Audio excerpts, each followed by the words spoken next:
সামনে জনসমুদ্রের উত্তাল জোয়ার, লাখো মানুষের ভালোবাসা আর গগনবিদারী স্লোগান। কিন্তু এই জয় উল্লাসের ভিড়েও একজনের মন পড়ে আছে জনশূন্য এক হাসপাতালের কেবিনে, যেখানে লড়ছেন তার জন্মদাত্রী মা।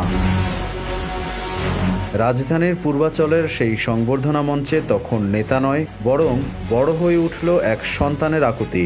চারপাশ নিস্তব্ধ করে তারেক রহমানের কণ্ঠে ঝরে পড়ল বেগম খালেদা জিয়ার ত্যাগের মহিমা, সেই মহিয়সী নারী যিনি নিজের জীবনের চেয়েও বেশি ভালোবেসেছেন এই দেশের মাটি আর মানুষকে। বাষ্পরুদ্ধ কণ্ঠে তারেক রহমান বলেন, এখান থেকে আমি আমার মা দেশনেত্রী খালেদা জিয়ার কাছে যাব। একটি মানুষ, যে মানুষটি এই দেশের মাটি, এই দেশের মানুষকে নিজের জীবনের থেকেও বেশি ভালোবেসেছেন, তার সাথে কি হয়েছে আপনারা প্রত্যেকটি মানুষ সে সম্পর্কে অবগত আছেন।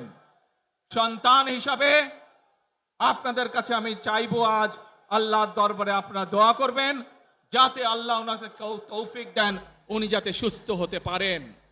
প্রিয় ভাই বোনেরা, সন্তান হিসাবে আমার মন আমার মায়ের বিছানার পাশে পড়ে আছে সেই হাসপাতালের ঘরে, কিন্তু সেই মানুষটি যাদের জন্য জীবনকে উৎসর্গ করেছে, অর্থাৎ আপনারা এই মানুষগুলোকে, যাদের জন্য দেশনেত্রী খালেদা জিয়া জীবন উৎসর্গ করেছেন নিজের জীবন, সেই মানুষগুলোকে আমি কোনোভাবেই ফেলে যেতে পারি না। এবং সেজন্যই আজ হাসপাতালে যাবার আগে আপনাদের প্রতি সহ টেলিভিশনগুলোর মাধ্যমে যারা সমগ্র বাংলাদেশে আমাকে দেখছেন, আপনাদের সকলের কাছে কৃতজ্ঞতা প্রকাশ করার জন্য আজ আমি এখানে দাঁড়িয়েছি আপনাদের সামনে।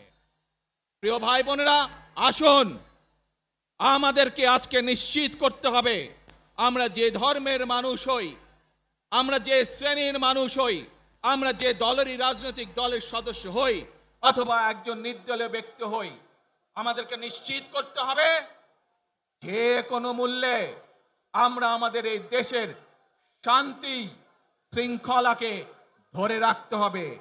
যে কোনো মূল্যে যে কোনো বিশৃঙ্খলাকে পরিত্যাগ করতে হবে। যে কোনো মূল্যে আমাদেরকে নিশ্চিত করতে হবে যাতে মানুষ নিরাপদ থাকতে পারে। শিশু হোক, নারী হোক, পুরুষ হোক, যে কোনো বয়স, যে কোনো শ্রেণী, যে কোনো পেশা, যে কোনো ধর্মের মানুষ যেন নিরাপদ থাকে, এই হোক আমাদের চাওয়া আজকে। সব আয়োজন ম্লান করে দিল তারেক রহমানের একটি কথাই,